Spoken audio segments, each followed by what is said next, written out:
त्रीणि तत्र भविष्यन्ति दारिद्र्यं मरणं भवेत्। जहां पूज्यों की पूजा नहीं होती है, जय घर मामल ना सास ससुर की सेवा नहीं होती,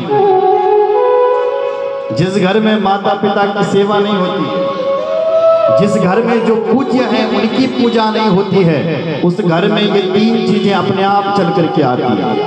पहली है दरिद्रता, दारिद्र्यम, दरिद्रा चल करके आती है। दूसरी है मरण, मौत चली आती है।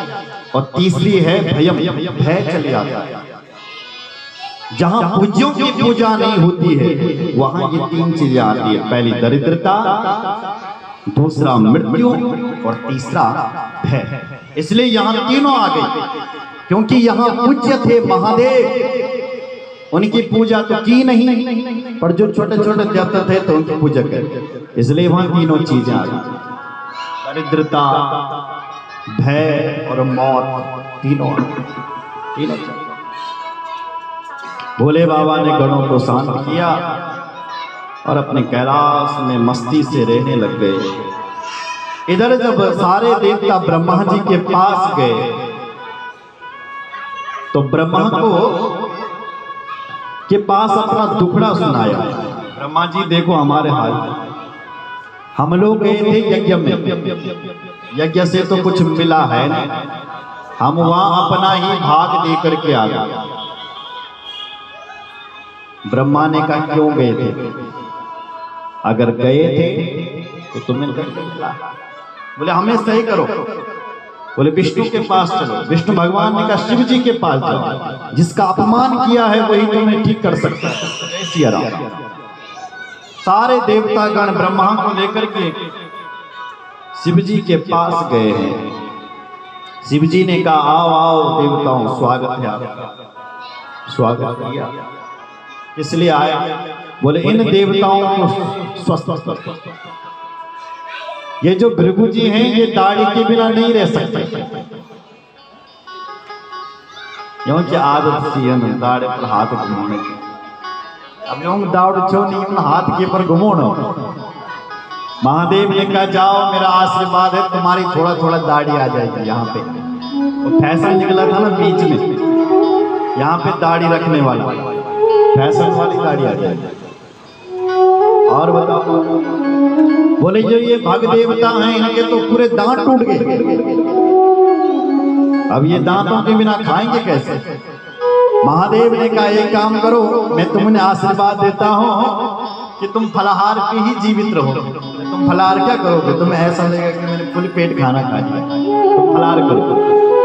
ठीक है महाराज।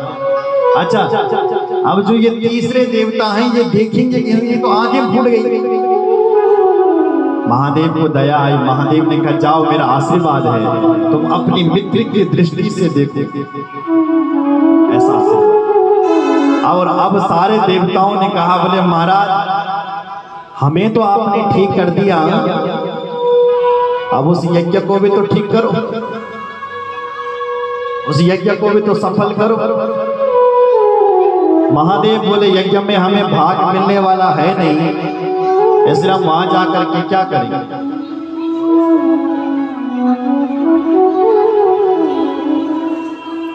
तब सारे देवता एक स्वर में बोल पड़े महादेव इस ते रुद्र भागोस्तु यदि चिष्टो ध्वरस्यवे यज्ञस्ते रुद्र भागेना कल्पता मध्य यज्ञ।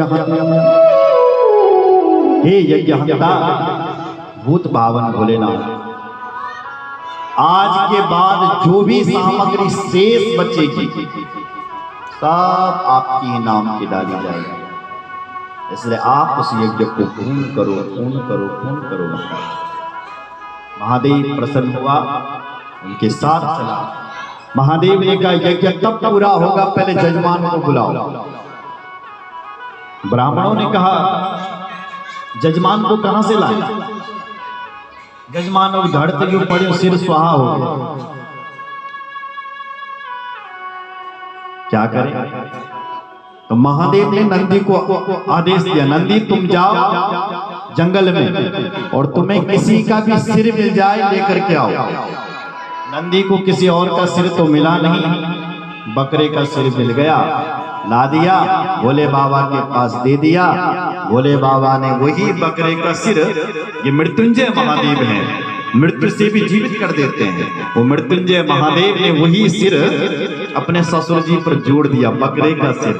जैसे ही ससुर जी पर बकरे का सिर जोड़ा, ससुर जी खड़ा हो गया और भोले बाबा के हाथ जोड़ने लग गया। बकरे की भाषा में बोल पड़ा ससुर, क्या बोला वो? जय सिया राम। हाथ जोड़ करके बोला क्या? भूयानुग्रह अहो भवता कृतो मे दंडस्त्वया मयि भृतो यदपि प्रलब्धा न ब्रह्मबन्धु सुजवा भगवन् नवज्ञा तुभ्यं हरेश्च कुतैव धृता प्रजेषु। भूयानुग्रह अहो भवता कृतो मे। भाषा शैली देखिए कितनी अच्छी।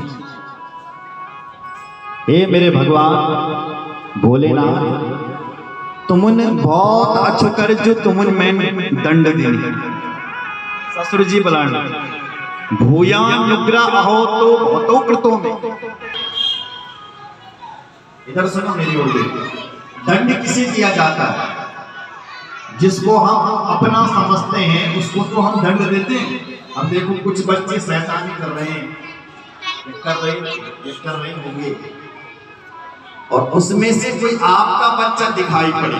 कुछ बच्चे तोड़ फोड़ कर रहे हैं, उसमें से यदि कोई आपका बच्चा दिखाई पड़े तो आप एक चप्पल ठोकेंगे, तोड़ फोड़ कर। दूसरे के बच्चे को नहीं मार सकता, अपने को खूब मार सकता। इसलिए दंड किसे दिया जाता है? जिसको हम अपना। उसी प्रकार ससुर जी कह रहा है, भोलेनाथ मैं आपका अपना था, इसलिए तुमने मुझे दंड दिया, मैं उदंड हो गया। दंड दे करके आपने मुझे सुधारा। दूसरी बात कह रहा है, यद ब्राह्मणां परम सर्व विपत् सुपाही पाला पशूनिक विभो प्रगृहीत दंडः। ये भोलेनाथ, एक ग्वाला होता है, ग्वाला, और वो ग्वाला अपनी गायों को चराने के लिए जंगल में ले जाता है और अपनी गायों की जंगल में रक्षा करता है। कोई हिंसक जानवर गाय पर हमला न करते, हर प्रकार से गायों की रक्षा करता है। जंगल में ले जाता है, वहां से घर लाता है, अपनी गायों की रक्षा करता है, कोई मेरी गायों पर हमला न कर दे। पर वही गाय यदि किसी के खेत में चले जाए नुकसान करने के लिए, तो वही ग्वाला अपने गायों को दो अपने गायों की रक्षा करता है। ऐसी ही मैं एक ग्वाले की, उस गाय की तरह तुमने मुझे दंड इसलिए दिया क्योंकि मैं उद्दंड हो गया था। आपने मुझे दंड दे करके सुधारा है।